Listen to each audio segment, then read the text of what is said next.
All right, we're going to start by looking at a comparison between delta H, which is our change in enthalpy, and delta U, which is our change in energy. And I just want to recap some of the concepts that we talked about in the last class.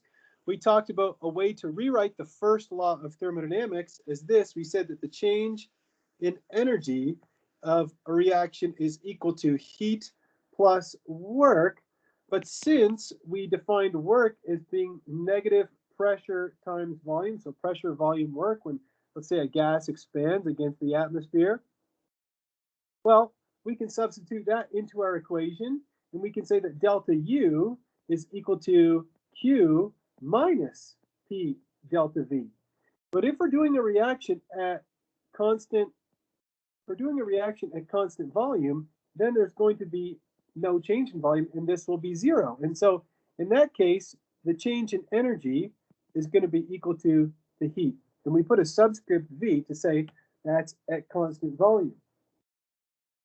Then we looked at Q, and okay, well, we can rearrange this equation right here. Okay, so this equation that's in here, I'm just going to rearrange it, and I'm going to use a different color. And we're going to say, we'll solve that equation for Q, and we'll say that Q is equal to delta U plus P delta V. And if we do a reaction at constant pressure, where we would have a change in volume, we're not in a closed system, we call that Q at constant pressure, we call that the change in enthalpy, or we call that enthalpy. And so delta H, or our change in enthalpy, is equal to delta U plus P delta V. Okay, so these are some concepts that you need to be aware of. Now, what we're going to cover on this slide, and this will basically wrap up this section, is that, if we compare the change in enthalpy with the change in energy, how different are they really? Well, here's an example of a fun reaction. You take some sodium metal and you put it in water. I'm sure that somebody in the class has Googled this reaction at one point in their life, and you see that you end up, causing some sparks. And the reason why is because you create a lot of heat, and you also create hydrogen gas, which is flammable. And when you measure the change in enthalpy for that reaction, you see that it has a value of negative 367 kilojoules per mole. That means that for every mole of hydrogen gas, let's say that you release, produce, you release 367.5 kilojoules of energy. Well, what if we calculate the change in energy? How does that compare? Well, first of all, we know that at 25 degrees Celsius, 1 mole of hydrogen gas is going to take up 24.5 liters at 1 atmosphere. So with that in mind, we can calculate our pressure volume work. Okay, we can say that pressure times volume, which is 1 atmosphere times a volume of 24.5 liters, is equal to 2.5 kilojoules. Now, mind you, they leave out a conversion factor that's done here. Okay, so, and we went over that conversion factor in the last class. I just want to remind you that in 1 liter atmosphere, we have 101.3 joules, okay, per 1 liter atmosphere, like that. Okay, so that's how they got this number here. Now, if you plug this number, that joules, into this equation, what do we get? We get that the change in energy is actually equal to negative 367.5, subtract 2.5. If you compare the change in energy versus the change in enthalpy, you'll see the two numbers aren't all that far apart. Does it make sense that delta U, or the change in energy, should be greater than the change in enthalpy? Well, it makes sense that delta H should be less than delta U because some of the energy was used for the gas expansion. Because if you look at the reactants, there's no gases. It's just solid sodium and water that's a liquid. If we look at the products, the sodium hydroxide is an aqueous solution, but we do form a gas. So we do end up forming a gas, and that gas, again, has to expand against the atmospheric pressure. Now, you might be wondering, well, how would these two compare? How would delta H and delta U compare if there was no gas formed or there was no gas anywhere in the reaction? And the answer is they would be pretty much equal at that point, okay? There might be a little bit of expansion, you know, when you change the volume of a solution by adding reagents together or something, but it's going to be so small that it would basically be inconsequential. Let's take a look at a problem. Calculate the change in energy when 2 moles of carbon monoxide are converted to 2 moles of carbon dioxide at 1 atmosphere and 25 degrees Celsius. Well, we have the change in enthalpy given to us, and we also know the formula that delta U is equal to delta H minus P delta V.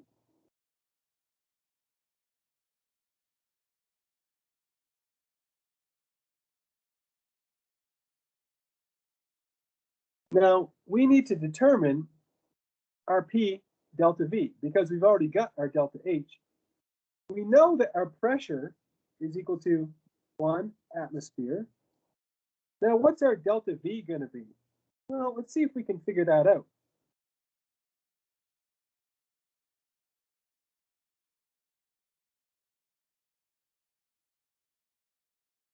We know that from Charles' law, V1 over T1 is equal to V2 over T2. And we know that at 273 Kelvin,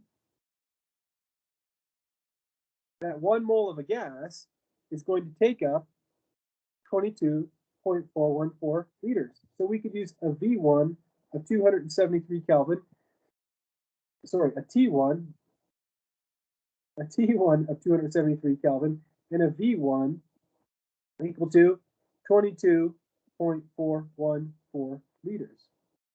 Well, we know what our new temperature is. Our new temperature is 25 degrees Celsius. To convert that into Kelvin, all we do is add 273, and we get 298 Kelvin from that. So our T2 is 298 Kelvin, and we can solve for the volume of that gas. Let's try it. We can say that V2 is equal to V1 times T2 over T1. So our V1 is 22.414 liters. Our T2 is 298 Kelvin, and our T1 is 273 Kelvin, like that. Now, let me grab my calculator and double check my answer. 22.414 times 298 divided by 273, and we end up with 3 significant figures, and we get 24.5.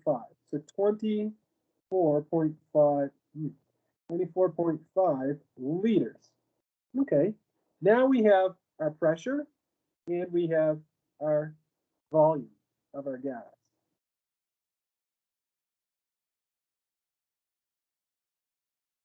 Let's plug this into our formula.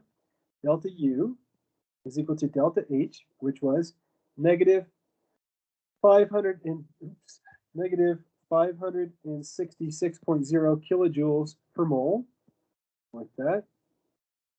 Subtract our P delta V, which is 1 atmosphere times negative 1 atmosphere times 24.5 liters.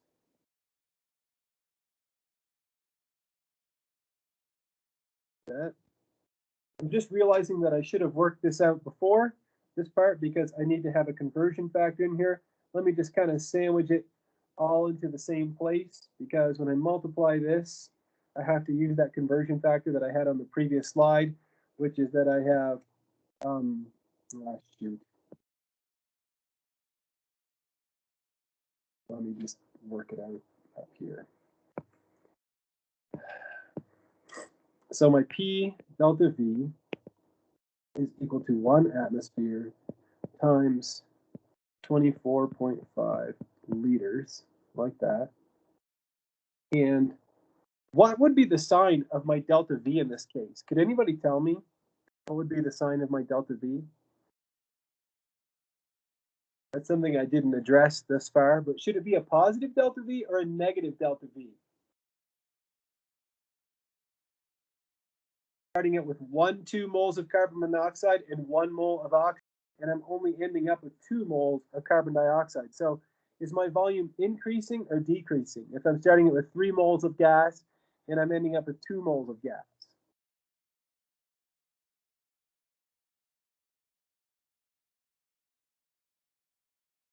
Could anybody tell me if that would be a positive? Yeah, it's decreasing, right? The volume is going to be going down. So this is actually a negative 24.5 liters. Okay, so when I multiply that out, so I end up with negative 24.5 liter atmospheres. And then I'm going to convert that into kilojoules. And I know that I have 101.3 joules in 1 liter atmosphere. And in 1,000 joules, I have 1 kilojoule, like that. So let me try this, 24.5 times 101.3 times 1,000. Work that in the scientific notation. And I get 2.48 times 10 to the 6. So divided by 1,000. So I end up with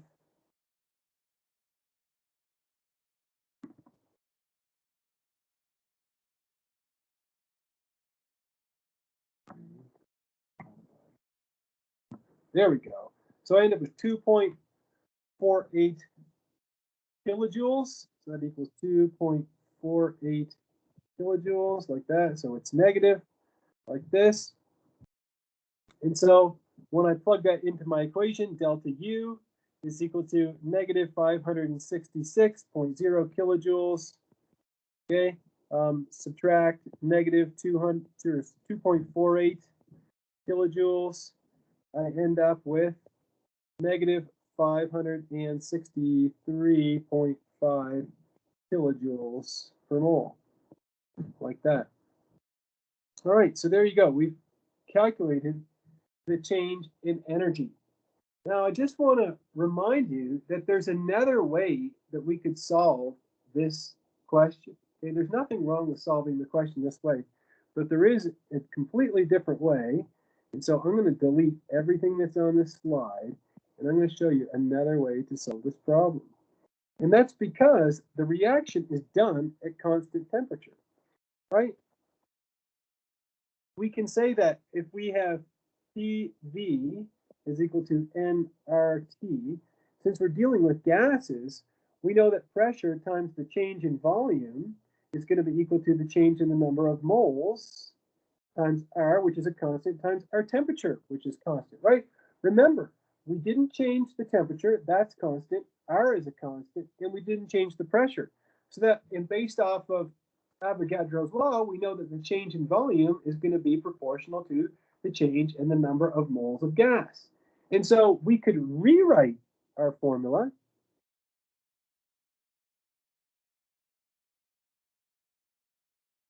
as being delta U is equal to delta H minus P delta V, or we could say it's equal to delta H minus delta nRT, like that. Okay. The only time that we can use this, and the reason I've chosen to do this second, is because the only time this works is when we're doing a completely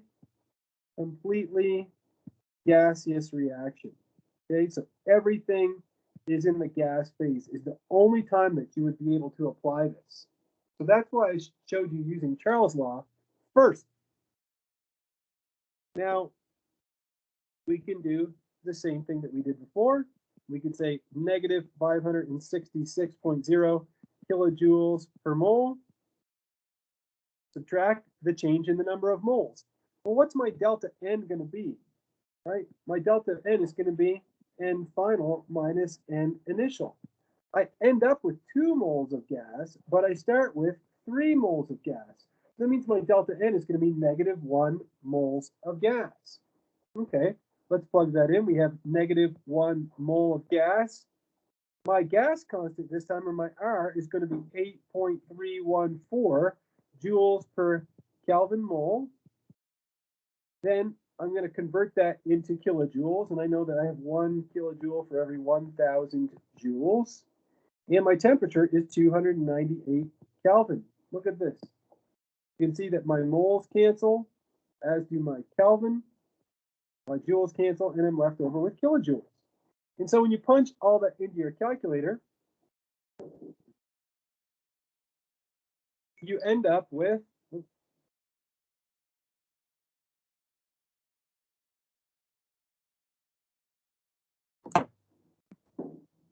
delta U is equal to negative 566.0 kilojoules per mole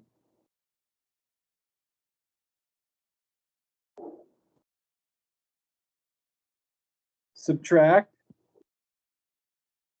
negative 2.48 kilojoules, like this, and we end up with the same change in energy, which was negative 563.5 kilojoules per mole, like that.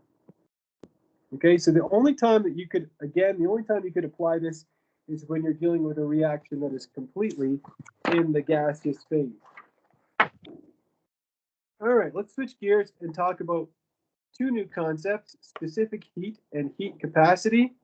These are definitions that you have to be aware of moving forward in this class.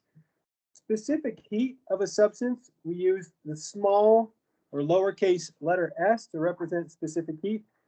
The specific heat of a substance is the amount of heat, Q, that's required to raise the temperature of 1 gram of a substance, that's particular substance, by 1 degree Celsius. Here are some specific heats of some common substances right here. One that you should have memorized maybe is water. Takes 4.184 joules to raise 1 gram by 1 degree Celsius. Okay. Now, water has a pretty high specific heat. If we look at metals, you can see that they have much lower heats. Okay. Or sorry, much lower specific heats. That means it takes energy to raise 1 gram of a metal. Like, let's say we were looking at iron. So we have iron, which is 0.444. It's 10 times lower, roughly 10 times lower. Think about it. If you were to take a lighter, let's say, and you were to hold a lighter against, 1 gram of water for 5 seconds, 1, 2, 3, 4, 5, and then hold that water against your skin, would you be afraid to do it? Probably not, because it takes quite a bit of energy to raise the temperature of water, 1 gram of water, so that it would burn you. Whereas if you had a 1 cubic centimeter or 1 gram, sorry, it's not 1 cubic centimeter, if you had 1 gram of iron and you heated that up with a lighter for 5 seconds, would you want to put it against your skin? The answer is no. And the reason why is because it takes a lot less energy to heat up iron. It has a lower specific heat. So that means it absorbs the same amount of energy, so it's going to attain a higher temperature. Now, another definition that you have to know is heat capacity. And heat capacity and specific heat are definitely related to each other. And they're related by this formula that's shown right here, that heat capacity is equal to mass times specific heat. So based off of that, it stands to reason that heat capacity is the amount of heat required to raise the temperature of any given quantity of a substance by 1 degree Celsius. So in order to determine the heat capacity of something, you take its specific heat and you just multiply it by its mass. Well, based off of that, we can calculate the amount of heat absorbed or released from a substance by using either one of these two formulas right here. Okay? If we know the mass of something and we know its specific heat, we can use that Q, heat, is equal to mass times specific heat multiplied by the change in temperature. The change in temperature is defined as T final minus T initial. We can also calculate the amount of heat absorbed or released by using basically the same formula, except substituting in C for mass times specific heat. So we get Q is equal to heat capacity, change in temperature. Keep in mind that heat capacity is just simply equal to mass times specific heat. With that in mind, let's try a problem. says here in example 6.5, a 466 gram sample of water is heated from 8.50 degrees Celsius to 74.60 degrees Celsius. Calculate the amount of heat absorbed in kilojoules.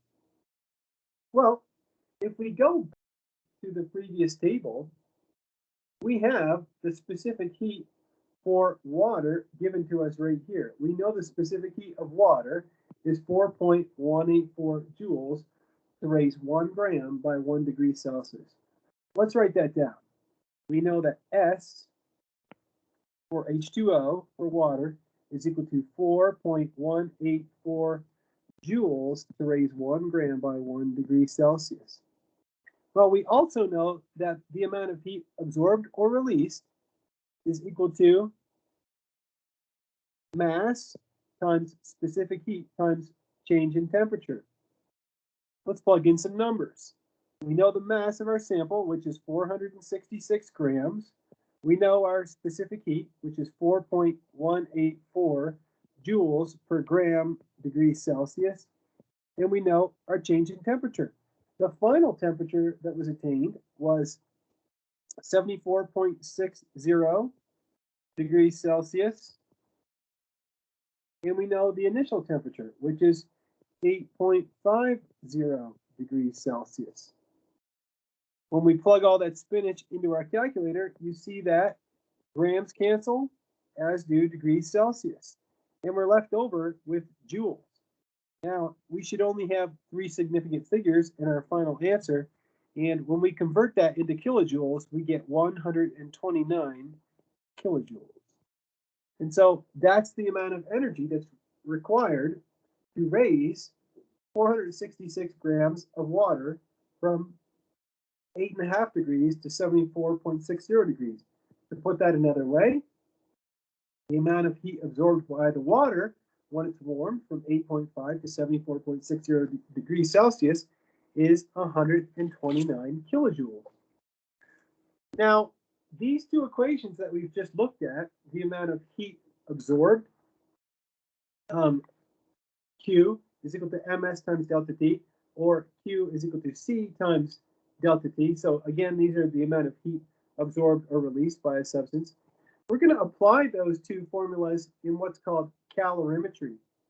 And calorimetry is simply a way to do a reaction and to measure accurately the amount of heat that is produced or is absorbed by a reaction. So if a reaction is exothermic, we would calculate the amount of heat released.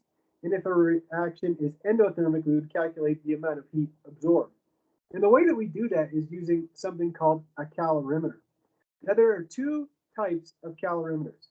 There are constant volume calorimeters. That's what I have on the picture on this slide.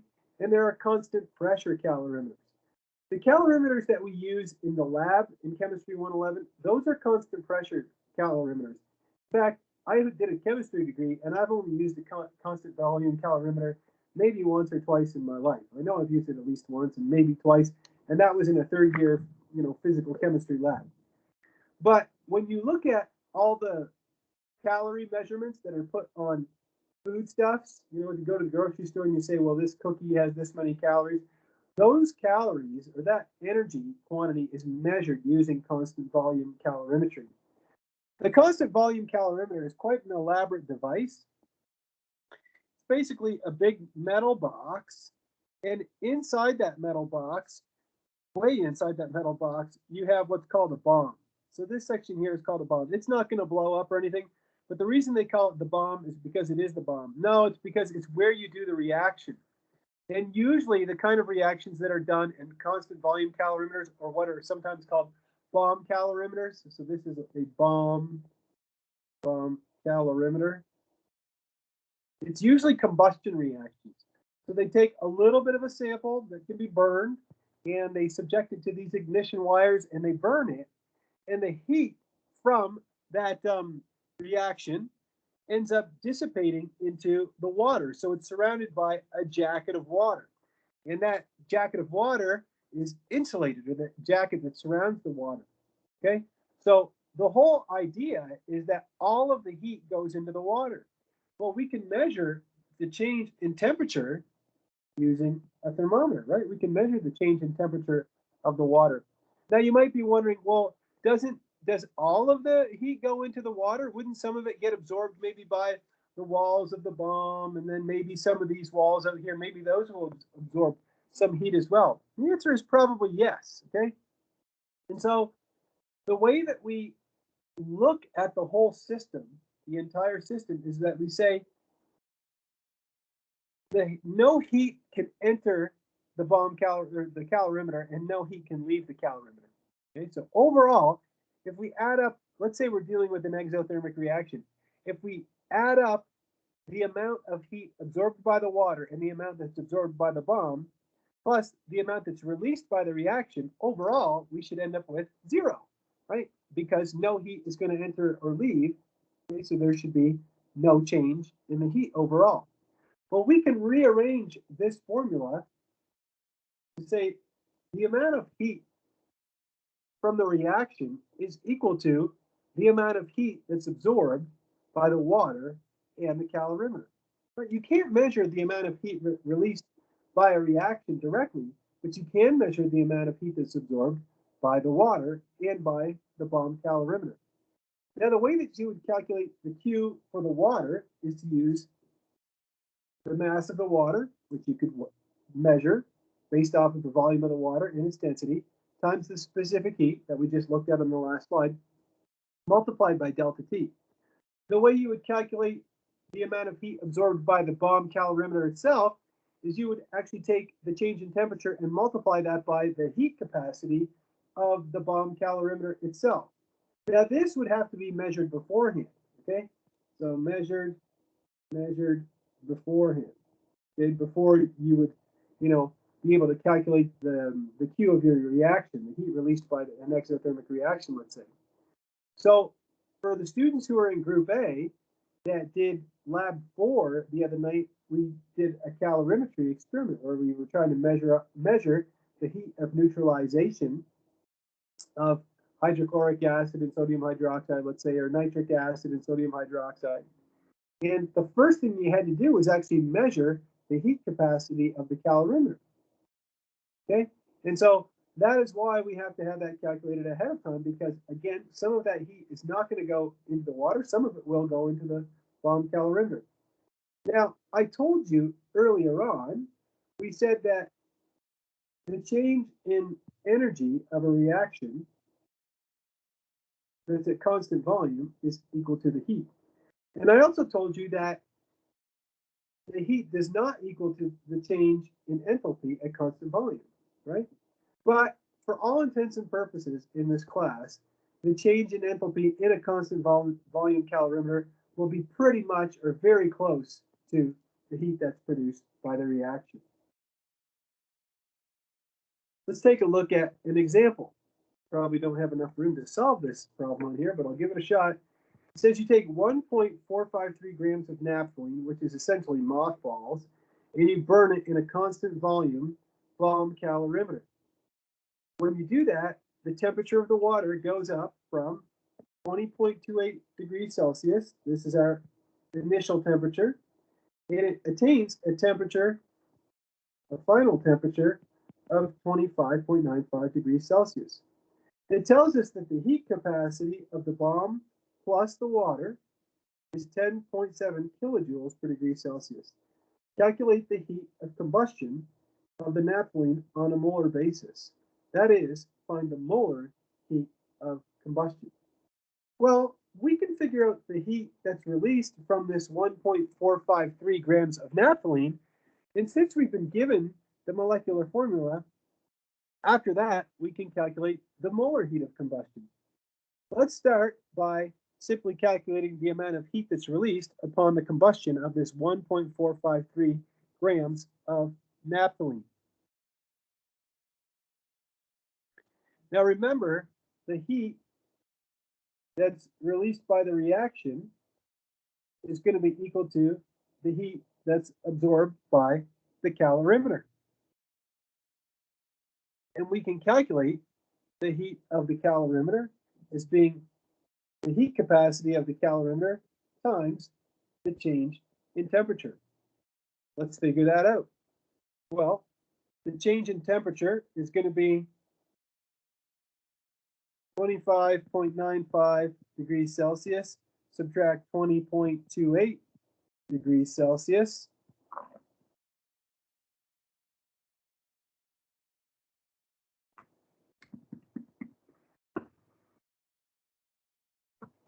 That gives us 5.67 degrees Celsius.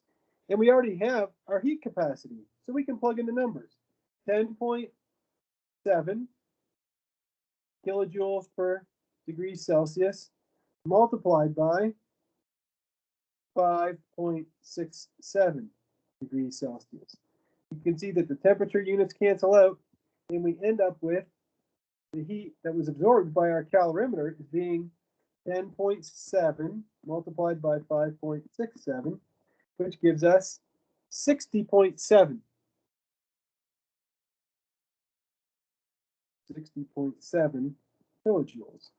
So that's the heat that's absorbed by the reaction. Remember, this must be an exothermic reaction because it's burning. So that tells us that the heat of the reaction, Q of the reaction, is going to be equal to negative 60.7 kilojoules. But we know that that 60.7 kilojoules is not per mole. We know that it's for every 1.435 grams of naphthalene. Now I've gone ahead and I've looked up the molar mass of naphthalene, C10H8, and it weighs 128.17 grams per mole.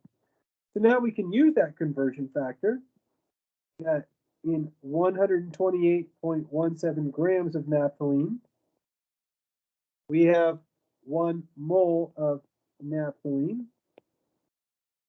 And you can see that grams cancel out. And I end up with the heat of combustion of this reaction, of naphthalene, as being negative 5.42 times 10 to the power of 3 kilojoules for every mole of naphthalene. Give me a thumbs up if you follow me on using this formula right here. Heat capacity. All right, great.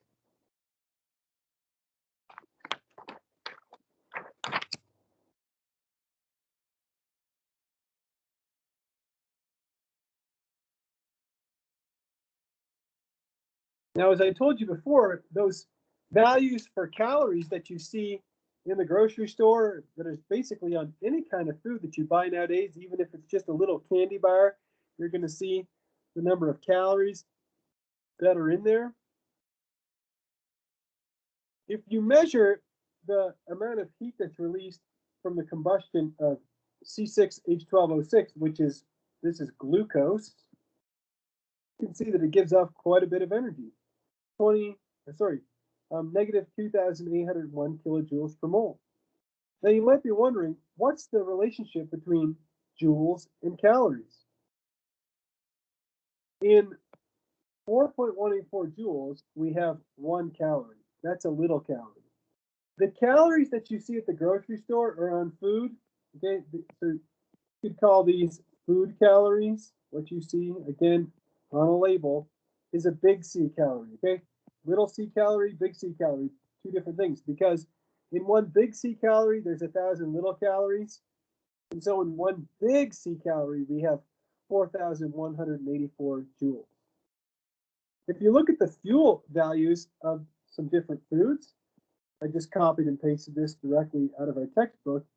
You can see, how much energy is released or how much heat is released during the combustion of an apple. And then you compare that to something like bread, which has a lot more heat released. And then you compare that with something like butter that has way more. Okay. So you can kind of compare the amount of fuel that you can get from these different foods here. Now, something else that I told you this evening is that most reactions are in fact done at constant pressure. The constant pressure calorimeter is a lot easier to build because it's made out of 2 coffee cups, nothing more than that, 2 styrofoam cups. The same concept that no heat enters or leaves that we saw in the constant volume calorimeter, which was very elaborate. That same concept applies here. The thing is, constant pressure calorimetry, again, is easier because we don't have to have an elaborate setup, and it's good for reactions that are done in solution, which is definitely the vast majority of reactions that we look at in general chemistry. The exact same thing applies. If no heat can enter or leave, it stands to reason that the entire heat of the system, meaning the heat, let's say we were doing an exothermic reaction, the heat absorbed in the water and the heat absorbed by the calorimeter, plus the amount of heat released by the reaction, when we tally all that up, since again, no heat enters or leaves, it should equal 0, the heat of the entire system. We can rewrite that formula as such. The amount of heat in the reaction is going to be equal to the negative of the amount of heat in the water plus the. And if you're thinking, this looks pretty similar to what we saw in the constant volume calorimetry slide, you'd be 100% correct. The same formulas apply. We still have to determine the heat capacity of our calorimeter. And that's what we do in lab 4. We determine the heat capacity of the calorimeter before we can determine the heat of neutralization. And also, you should remember that at constant pressure, the change in enthalpy is equal to the heat of the reaction. Now, let's take a look at the diagram here of what the constant pressure calorimeter is. It's nothing more than 2 styrofoam cups. We have some kind of rubber, stopper on the outside where we can put a thermometer through one hole, and then through another hole we put a stirrer. If you're thinking, hey, that looks like a piece of bent coat hanger, I'd go with that. Looks like it to me. Okay? And you might think, well, this looks pretty primitive, Mr. Dion. I don't know. This looks pretty sketchy to me. Well, the good news is that coffee cup calorimeters are actually very, very accurate. Okay? They provide very good results.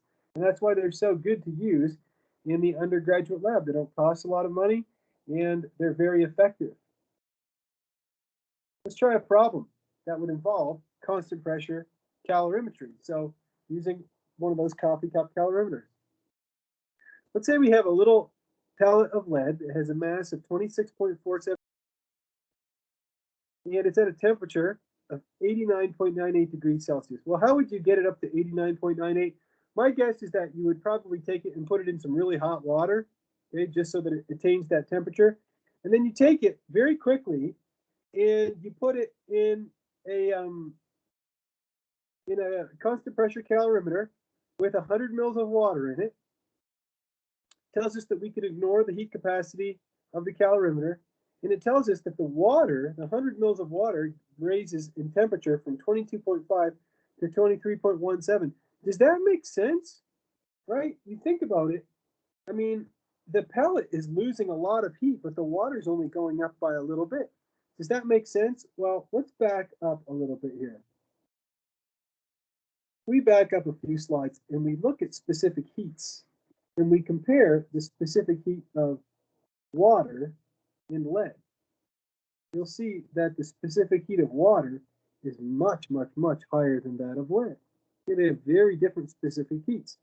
So it makes sense that when lead loses a lot of energy, right, the water is going to absorb that energy, but it's only going to cause the temperature to raise up a little bit because it takes so much more energy to raise the temperature of water. Well, that seems to make sense to me. Give me a thumbs up if that makes sense to you.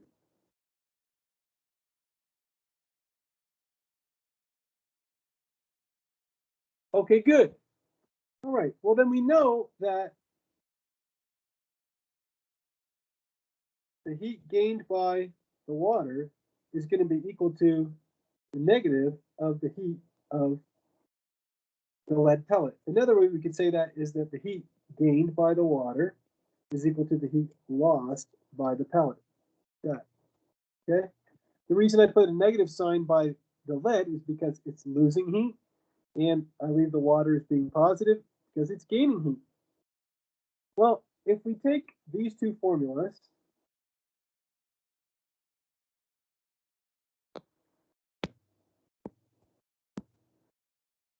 and put them down here, we can say that since Q is equal to mass times specific heat times delta T, we can say that mass of the water times the specific heat of the water times the change in temperature for the water is going to be equal to the mass of the lead times the specific heat of the lead times the delta T of the lead, like that.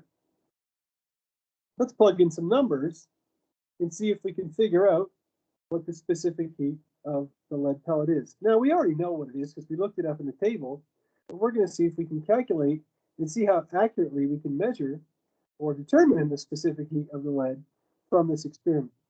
All right, let's try putting in some numbers. If we have 100 mils of water, okay, we'll assume that density is equal to 1.00 grams per milliliter. So that means that our mass of our water is going to be 100 grams multiplied by the specific heat of our water, which is 4.184 joules per gram degrees Celsius. The change in temperature of our water is going to be equal to 23.17 degrees Celsius subtract 22.50 degrees Celsius. All right, that's a lot of stuff. So I'm going to move that over to the left just so I don't run out of room here. I'll move it over here. And then we're going to say the mass of our lead pellet, which was 26.47 grams multiplied by the specific heat of lead, and the delta T is going to be 89.98 degrees Celsius subtract 23.17 degrees Celsius, right? Remember, they both end up at the same final temperature, right? They both end up, did I put it in incorrectly? I did. But they both end up at the same final temperature. So I reversed my numbers here. No mistake. So it starts T final minus T initial is 23.17 degrees Celsius minus 89.98 degrees Celsius. So when you work all of this out and you solve for the specific heat of lead, and I'm not going to do all the algebra for you, you end up with the specific heat of lead as being 0.158 joules per gram degrees Celsius.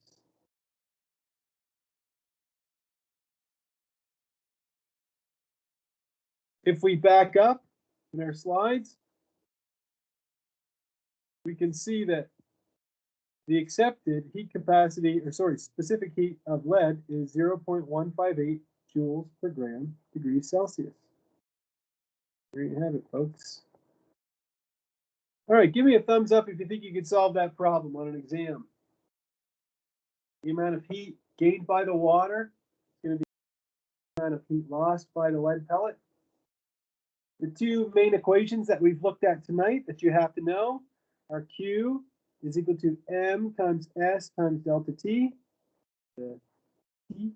and Q is also equal to C times delta T, and that is since heat capacity is equal to mass times specific heat, like that. All righty. Let's look at some heats of reactions. You look at the neutralization of hydrochloric acid and sodium hydroxide. It has a heat of reaction of negative 56.2, right? Because if we try to ionize water, the liquid water, and we try to do the reverse, convert it into its ions, right? Which you know that these are strong electrolytes, we end up with the opposite sign. That's kind of interesting, and that's something that we're going to look at even more later on when we discuss what's called Hess's law. You can see the heat of fusion and the heat of vaporization. It takes a lot more heat to vaporize water than it does to melt water. And then we have a heat of reaction here for the reaction between magnesium chloride and sodium.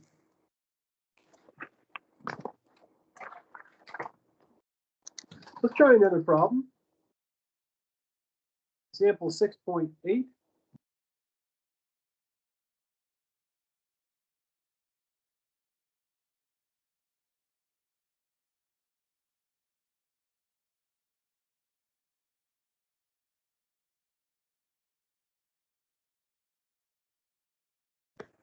says you have 100 milliliters of 0.500 molar HCl, and you mix it with 100 milliliters of 0.500 molar sodium hydroxide in a constant pressure calorimeter of negligible heat capacity.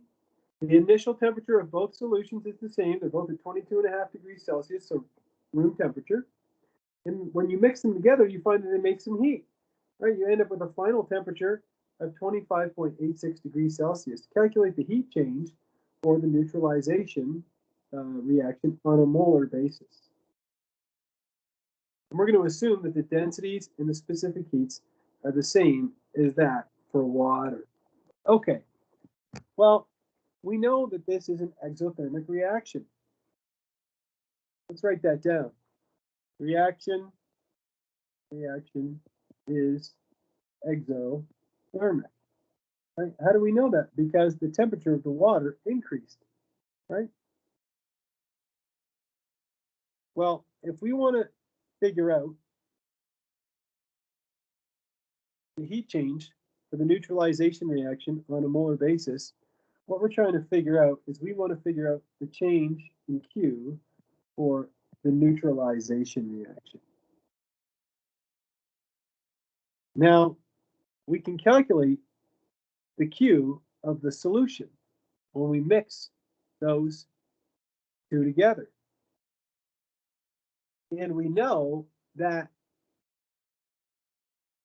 the heat of neutralization is going to be equal to the negative Q of the solution. Let's plug in some numbers because we know that our Q of solution is going to be equal to mass times specific heat times delta T. We know that overall, if we have 100 and 100, when we combine those two, we get 200.0 milliliters of solution. And if we know that there's 1 gram in 1 milliliter of water, 1.00 grams per milliliter, those cancel out, and we have 200 total grams of solution. Okay? Then we can multiply it by our specific heat of water, which they said we can assume, which is 4.184 joules per gram degrees Celsius. We're going to multiply that by our temperature change, which is the final temperature, 25.86 degrees Celsius. Subtract our initial temperature, which is 22.50 degrees Celsius. When we plug all that into our calculator, we get the Q of the solution is equal to 2.81 times 10 to the power of 3 joules. Now, that's how much the solution absorbed, right? The solution absorbed that heat. So how much heat was released by the reaction? It's going to be the opposite, right? Because we know that whatever was absorbed by the solution was released from the reaction. So where I put the Q of neutralization, you could put Q of reaction. I'll just stick with Q of neutralization. And we know that the Q of neutralization is going to be negative 2.81 times 10 to the 3 joules. Okay, but how many moles have we used? Well, remember that the reaction that we did is this reaction right here. Sodium hydroxide plus 1 mole of, sodium hydroxide plus hydrochloric acid gives us sodium chloride plus water. Well, we know we have the same number of moles of HCl in sodium hydroxide because they have the same concentration and the same molarity, same volume. And thus, we can calculate the number of moles of one of them. Let's just calculate the number of moles of HCl, and then we can calculate the heat of neutralization per mole of HCl. Well, 100 milliliters is equal to 1 liter, and we know that number of moles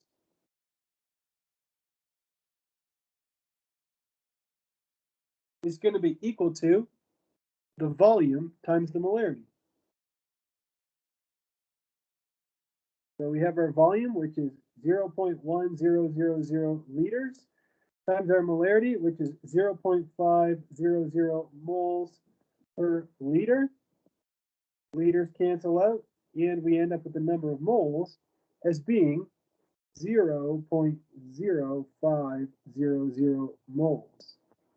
So that means we have negative 2.81 times 10 to the 3 joules for every 0.0500 moles. And that, when we work that out, we end up with a number that you might recognize from earlier this evening, which is negative 56.2 kilojoules for every mole. We back up here, you can see that's the heat of neutralization for this reaction. So our math must be good.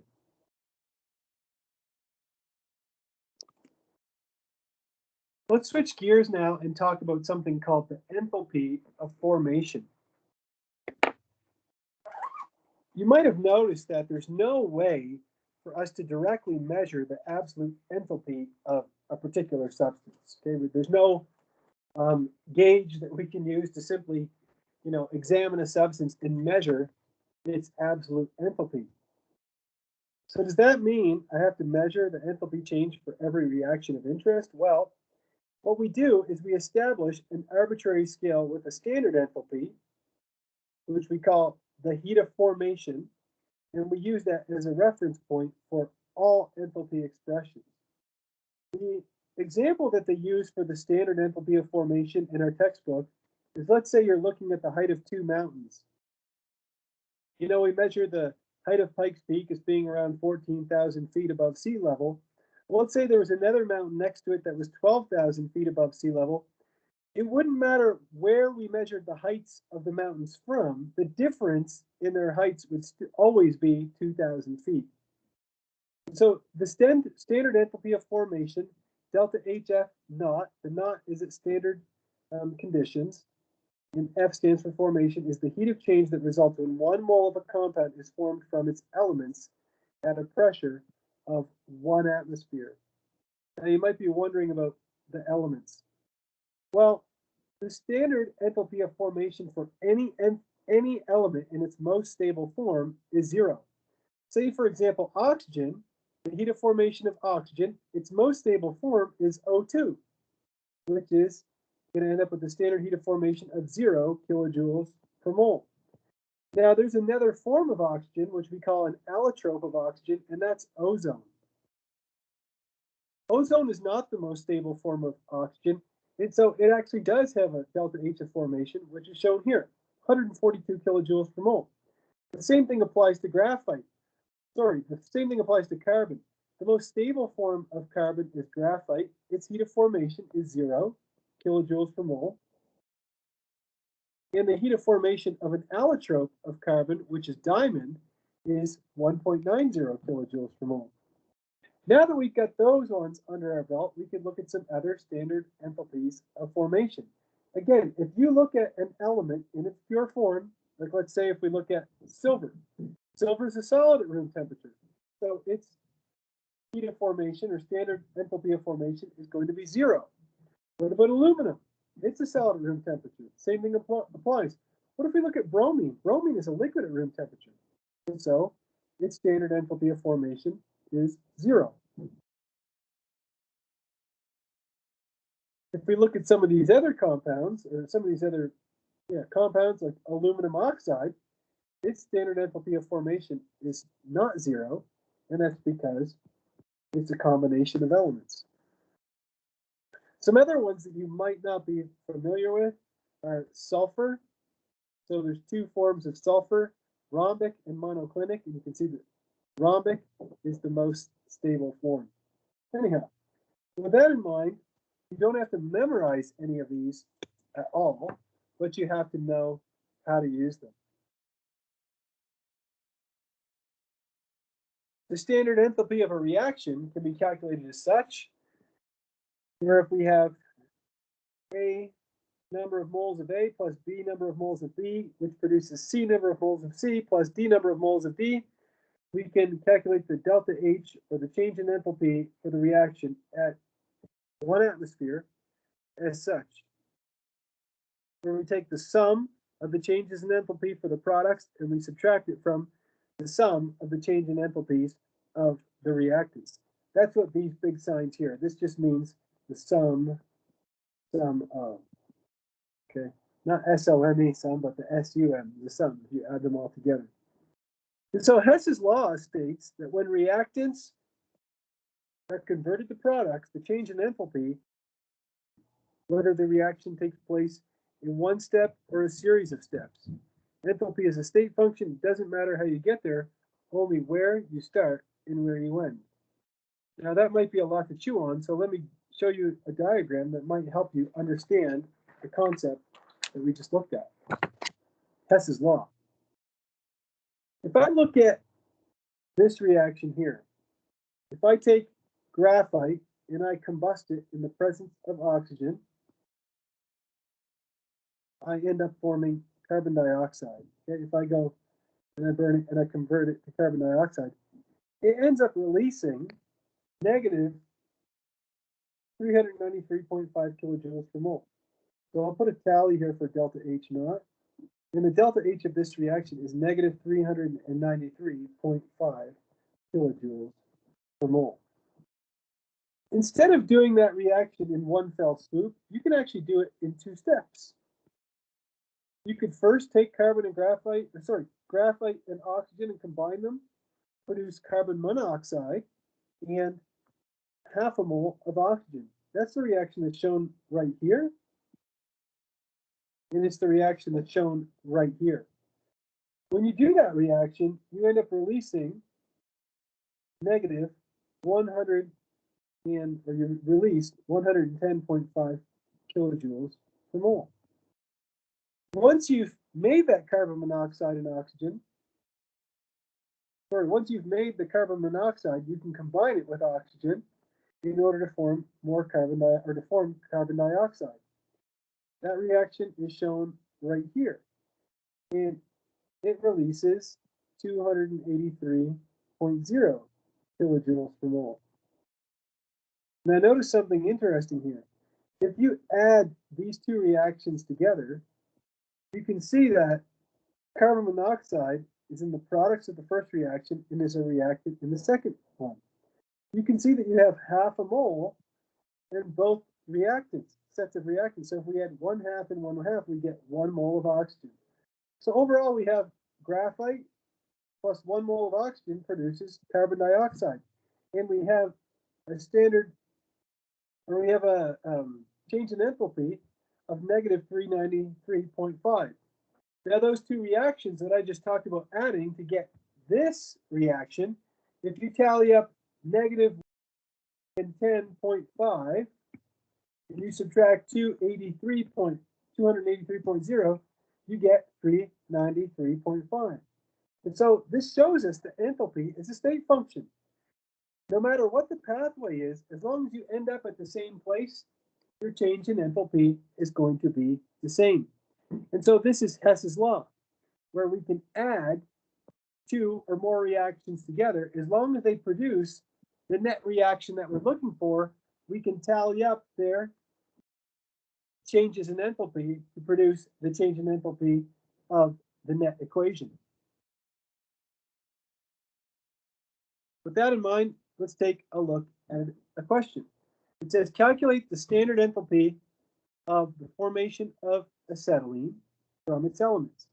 We have 2 carbons, which are graphite, plus hydrogen produces 1 mole of acetylene. We don't have the standard enthalpy of formation for this reaction, right? We don't have this. Delta H, F, not, we're not sure what that is, but they've given us these 3 equations here.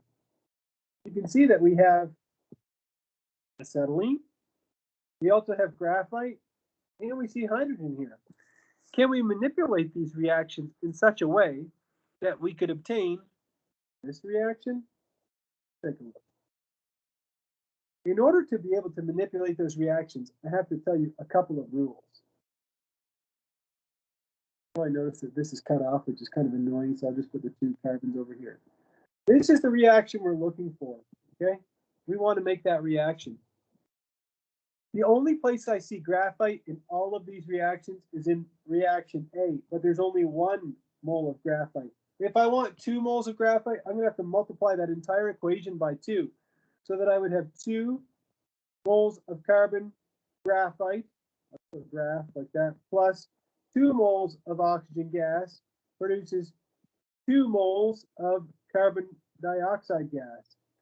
Now, not only do I multiply the equation by 2, but I'm going to have to multiply my delta H by 2. So when I take negative 393.5, so 393.5 times 2, I end up with my delta H of this particular reaction as being negative 787 kilojoules per mole.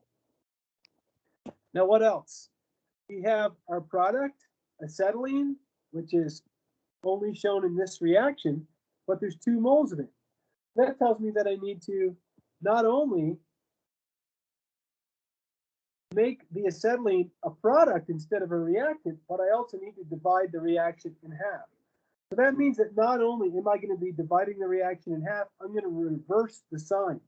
Because when you flip a reaction backwards, you end up reversing the sign. So let's do that. We would have 2 moles of carbon dioxide gas plus 1 mole of water produces 5/2 moles of oxygen plus 1 mole of acetylene. And my delta H of reaction is going to be 2598.8 divided by 2, which is 1,299.4 kilojoules per mole. All right, I'm still missing one thing. I don't have my hydrogen. Do you think, based on what I've told you, will I have to manipulate the middle equation, the one with hydrogen in it? Will I have to do anything to it in particular in order to figure out the delta H naught of my overall reaction? Just a yes or no. Would I have to manipulate that equation? Remember, I only want 1 mole of hydrogen as a reactant, and I have 1 mole of hydrogen as a reactant here.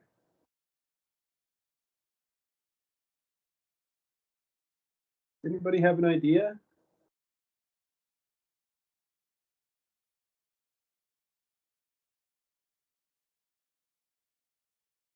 Anybody there?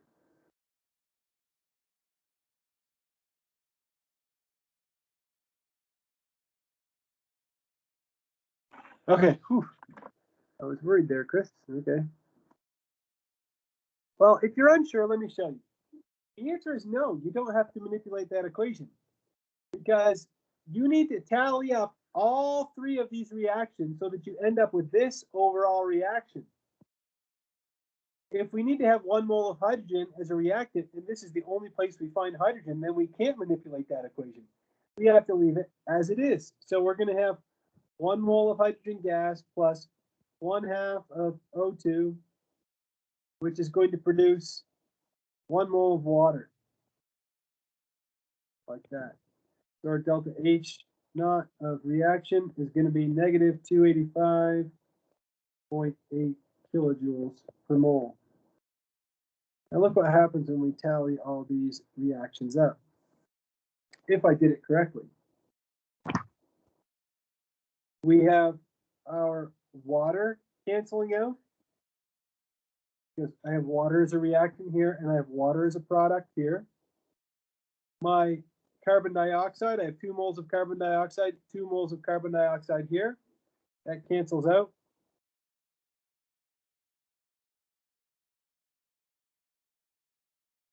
How many moles of oxygen do I have in the reactants?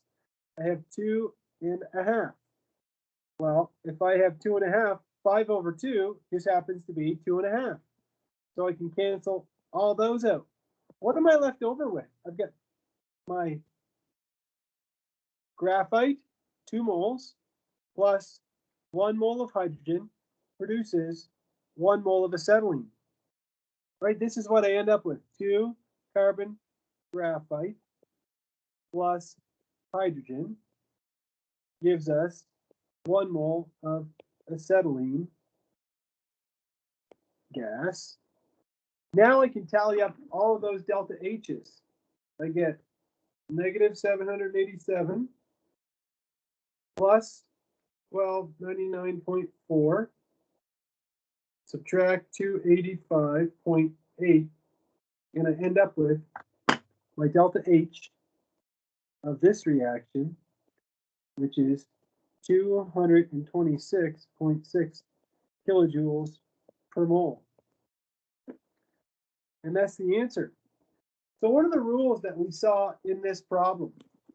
If you multiply a reaction by 2 or 3 or 4, you would have to multiply the delta H by 2 or 3 or 4. If you reverse a reaction, you have to change its sign. And when we have our reactions and we want to add them all together, if I have a reactant and a product that are identical, I can cancel them out. Give me a thumbs up if that helps. You follow me now.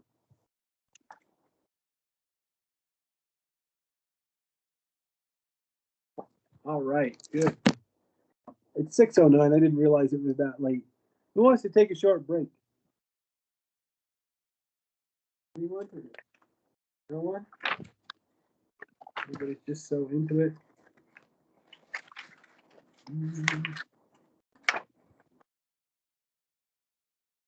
Yeah, why don't we take a 10-minute break, and we'll come back.